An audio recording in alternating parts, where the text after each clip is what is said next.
most powerful warship on Earth just caught fire mid-war and had to limp to a Croatian port for repairs. At the same time, 3 fighter jets worth nearly $200 million are rotting on the floor of the Red Sea. And China just launched its most advanced aircraft carrier ever. This isn't a drill. This isn't a warning. This is already happening. Here's everything they're not telling you. Picture this. You're traveling at 240 kilometers per hour. You're exhausted from a combat mission. It's pitch black outside, and your entire runway is a moving strip of steel roughly the length of 3 city buses, floating in the middle of the ocean. That's a carrier landing every single time. Here's how it works. Stretched across the flight deck are steel wire cables, called arresting wires. On most US carriers, there are 3 of these wires. Pilots aim for the second one. If they catch it, they go from 240 kilometers per hour to a complete stop in about 2 seconds. That's less time than it takes to blink twice. The wire system has to absorb the full force of a 24,500 kilogram aircraft, stopping it dead within 100 meters. That's the rough equivalent of catching a freight truck flying at highway speed with nothing but a steel cable and a hydraulic system below deck. Pilots also come in at around 85% throttle, not idle, because if that wire doesn't catch, they need instant full power to get back airborne. It's called a bolter. Miss the wire, punch it, go around, try again. And if the wire physically snaps, there's one last resort, a 20-foot emergency barricade net that a trained crew can rig across the deck in under 3 minutes. 3 minutes, with a jet screaming toward you. Now, what happens when even that system fails? The answer cost the US Navy tens of millions of dollars and nearly cost 2 pilots their lives. Let's talk about what system failure actually looks like in real life, because the numbers from 2024 to 2025 are genuinely shocking. Start with the USS Harry S. Truman. This carrier had arguably the worst deployment in modern US naval history. In December 2024, one of its own escort ships, the USS Gettysburg, mistakenly shot down a friendly FA-18 with a surface-to-air missile. The investigation later concluded that the attack was preventable and resulted from a lack of integrated training between the cruiser and the carrier strike group. It didn't stop there. On May 6, 2025, an FA-18F from the Red Rippers squadron came in for a nighttime landing, and the arrestment failed on touchdown. The jet careened straight off the deck into the Red Sea. Fortunately, both crew members ejected safely. Investigation later revealed the cause: a malfunctioning starboard sheave damper on the number 4 arresting wire, combined with inadequate maintenance, low manning levels, and insufficient training. That was Truman's 3rd lost jet in a single deployment. Each FA-18 Super Hornet costs over $60 million. 3 jets gone. That's nearly $200 million sitting on the floor of the Red Sea. Then came October 2025. 2 US Navy aircraft went down from the USS Nimitz in the South China Sea just short times apart. First a helicopter, then an FA-18F fighter. All crew were rescued, but investigators were left scrambling to explain how 2 aircraft from the same carrier could go down back-to-back during what the Navy called routine operations. By year's end, Navy and Marine Aviation Class A accidents had nearly doubled, rising from 8 in 2024 to 14 in fiscal year 2025, with at least 4 directly linked to combat in the Red Sea. Now it's no longer just a safety story, because when you zoom out, it's something far more alarming. 1 lost jet is a tragedy.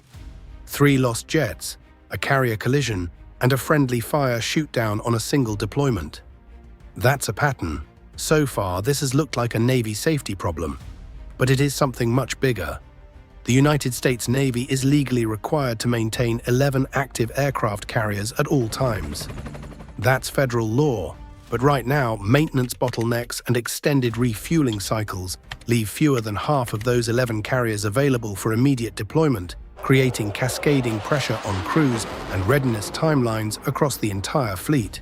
Here's exactly where things stand. By early March 2026, the USS Gerald R. Ford, America's newest, most expensive carrier, had crossed the 260-day mark at sea, placing it among the longest aircraft carrier deployments since the Vietnam War. Then, on March 12th, a fire broke out in its laundry facility. The fire-filled compartments with smoke forced more than 200 crew members to seek treatment for smoke inhalation and rendered over 100 berthing spaces uninhabitable. The Navy had to divert thousands of mattresses from another carrier just so sailors could sleep. The Ford was then pulled from combat operations entirely and sent to Croatia for repairs. Meanwhile, the USS Harry S. Truman is scheduled to begin its own overhaul in June 2026, a process expected to last 4 to 5 years, with completion not planned until January 2031. At the same time, the USS John C. Stennis is already running 14 months behind its overhaul schedule. But this shouldn't worry you the most. The part that should genuinely alarm you is that all major repair work for US nuclear aircraft carriers is done at just one private shipyard, Huntington Ingalls Industries in Newport News, Virginia. That means one place is responsible for fixing and upgrading the entire carrier fleet. When this shipyard gets delayed, and it often does, it affects every carrier waiting in line. One US senator even warned in a formal letter to the Navy Secretary that long deployments are causing a cycle where ships are less ready and repair delays keep getting worse. This also hurts sailor morale and the Navy's long-term strength.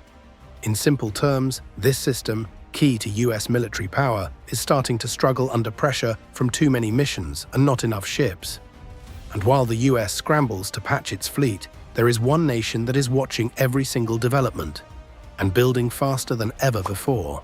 There's a hard truth that people in Washington don't like to say out loud. America's aircraft carrier dominance is now being challenged, and the competition is moving fast. In 2025, China clearly increased its naval activity. Its ships and carriers were more active around Taiwan, the South China Sea, and near Japan. At the same time, US carrier groups were dealing with delays, heavy workloads, and maintenance issues. That timing isn't random. According to the Pentagon, China plans to have up to 9 aircraft carriers by 2035. That could give China more carriers in the Pacific region than the United States, which currently has about 6 deployed there. China's newest carrier, the Fujian, is also a big step forward. It uses an advanced electromagnetic launch system, the same type of technology used on America's newest Ford-class carriers. This means China is quickly catching up to the most modern naval standards. And when you look at the numbers, the situation becomes very clear. Military leaders say the US needs at least 2 aircraft carriers in the Middle East at all times to keep Iran in check. At the same time, ships are needed in Europe to support NATO allies, and more carriers must stay in the Pacific to deal with China. 3 regions, fewer ships, and one overloaded shipyard is trying to keep up. The real problem isn't losing a war, it's trying to be everywhere at once without enough resources. The US is struggling to maintain its carrier power across all these critical areas at the same time. An aircraft carrier is more than just a weapon. It sends a message of power and presence. But right now, delivering that message on time is becoming harder than ever. So after everything we've seen, there's one final question.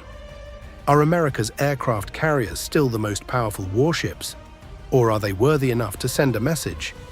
Drop your thoughts in comments, because power means nothing if the ship is sitting on the ocean floor or waiting 3 years to get fixed.